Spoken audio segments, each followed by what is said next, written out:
farikolo ɲɛnajɛ ye bɛn ani faraɲɔgɔn ka wanɛ dɔ ye. O hukumu kɔnɔ jelibugukaw fɛ kaliso terrain kɔnɔ coupe de la paix ale ntolanci fɔlɔ dasira ka bɛn ni sibiri ma juillet kalo tile 18 san 2026. coupe de la paix ale hakilina ye mun tara Mohamed Sempara fɛ ni bɛɛ lajɛlen ka ma Hermo ka hakilina in ta ni ka kɛ tasibila ye ka taa Adebayor ma ani nisɔndiya min bɛ to ka kɛ kaliso terrain kɔnɔ ka kɔrɔ o ka segi a cogoya kɔrɔw la ka kɛ ni coupe de la paix hakilina ɲɛ ye. Nɛgɛ kaɲa 14 waati commune 1 kɔnɔ maaw mobilisera kosɛbɛ ka bɔ ka jelibugu kaliso terrain fa ka daminɛ jelibugu dugutigilakaw la an ka fanga tigilamaw minisiri kɔrɔ Ben Katran ka taa se monsieur le maire ma jelibugu maire Fode Mamadou Konate ani CNJ ɲɛmaw fo ka taa se an ka chef coutumiers ma ɲamakalalakaw ani kɔkɔrɔdonba minnu sɔnna k'u bolo don ni kupu in kɔrɔ hakilina in k'a kɔkɔrɔma don. kupu in a bɛna kɛ kodumanba ye commune 1 kɔnɔ k'a sabu kɛ maa min yɛrɛ jɔnbɛ nin kupu in a denfaya jɔyɔrɔ la o ye k'a fɔ ntolanci a jɔyɔrɔ fɔlɔ tigi o bɛ misi kelen sɔrɔ jɔyɔrɔ filanan o fana bɛ misi kelen sɔrɔ jɔyɔrɔ sabanan o fana bɛ misi kelen sɔrɔ. maa min mana kɛ bi caman donba ni ntolanci jɛkulu in kɔnɔ o fana na donboloba sɔrɔ fo ka taa se a meilleur joueur fana ma o fana bɛna bonyabaw sɔrɔ. nin match d'ouverture kɛra ntolanci jɛkulu fila min ni ɲɔgɔn cɛ o ye Kaliso ntolancilaw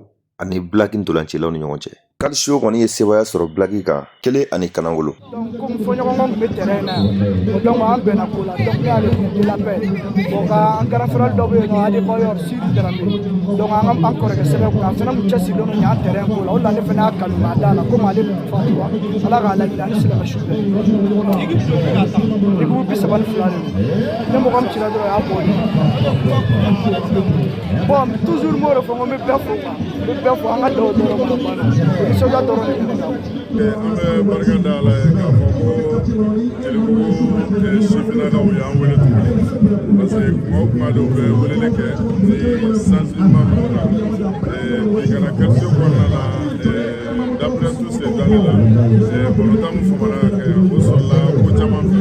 mais Ala barika la bi kumaɲɔgɔnyaw ni ko caman nana bi bɛn caman farala ɲɔgɔn kan bi n yɛrɛ ɲɛ bɛ kunkolo damadɔ la ɲɔgɔn fɛ yan bi o bɛɛ bɛ mɔgɔw rassurer adamadenya taasiraw ni fɛnw na o de la a bɛ fɔ bɛn bɛ yɔrɔ o yɔrɔ an sen b'a la waliɲuman dɔ kɛ mɔgɔ ye fɛnɛ n'o ye Adebayor ye bɛɛ tun b'a ka engagement n'a ka fɛn dɔn an ka don da kelen fɛ ka bɔ da kelen fɛ. N bɛ se ka fɔ la coupe de la paix o yɛrɛ filɛ o ye signe ɲuman belebeleba ye o kɔfɛ ka tila k'a ta k'a d'an terikɛ la n'o ye Sidi Darame n'an b'a fɔ o ma Adebayor anw denmisɛnnin tere don depuis an denmisɛnnin ma an bɛ ɲɔgɔn kalama mais Ala y'a miniti dɔgɔya bi bon n'i y'a ye kɛnɛ in kan a dagawuli teri yɛrɛ n'o ye Solomani Fofana ye Siri ni Solo surtout fara tile tu fara bon n'a fɔra ko ko bɛ ka ko o tɔgɔ la ko ka bonya masigi ko ma vraiment o ye koba ye an tɛ se ka to o kɔ la o de kama Tezara mɔgɔw y'u sen don ko in na kosɛbɛ a bɛ se ka kɛ cogo min na ka ɲa banbagatɔ an kana ɲinɛ a kɔ.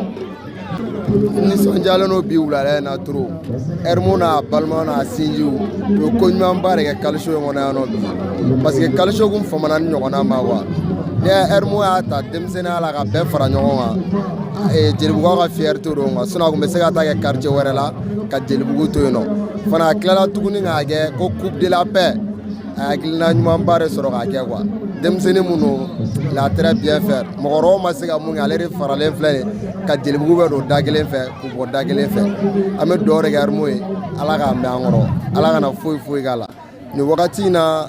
a y'a ka kubuko fɔ an ye Hermo ko a sara foyi t'an bolo quoi. maa koladɔnnen caman wɛrɛw tun bɛ nin kɛnɛ in kan minnu cɛ sirila maliko la ani commune 1 ka bɔ nɔgɔ la kama. Bon an bɛ Ala fo k'Ala barikada ka sabu kɛ nin kɛnɛ min filɛ nin n'a bɛ wele ko Kaliso n'i y'a dara Kaliso c'est parce que Bamakɔ kɔnɔ yan balontanbaw de tun bɛ kɛ yan i b'a sɔrɔ ka fɔ Bamakɔ commune 6 bɛɛ balontan min tun bɛ kɛ yan ni mɔgɔw tun bɛ wasolɛ kosɛbɛ a tun ka dɔgɔ Mali kɔnɔna na bon o senfɛ i b'a ye ko maa maa kɛra joueur professionnel ye n'u sera ka jouer jamana wɛrɛ la ka nafolo sɔrɔ ka ɲɛ sɔrɔ balontan na a bɛɛ sera nin terrain in kan yan o y'a fɔ cogo min na wagati min kɛra gɛlɛya donna balontanko la ka sabu kɛ kɛnɛ dɔgɔyara a kɛra kalankɛyɔrɔ ye mankanw nana caya wagatiw la Ala barika la ni anw dɔgɔninw nana ka hakilina sɔrɔ ka fara ɲɔgɔn kan ko fɛn min kɛra sababu ye k'a ɲɔngiri k'u b'o bɔ yen u ni ɲɔgɔn cɛ ko ka na ni bɛn ye ka na bi balontan sigi nin kɛnɛ in kɔnɔ yan ka kila k'o tɔgɔ la o bonya ta ka di mɔgɔ dɔ ma min n'a ta cɛ la bi n'o ye Adebayor ye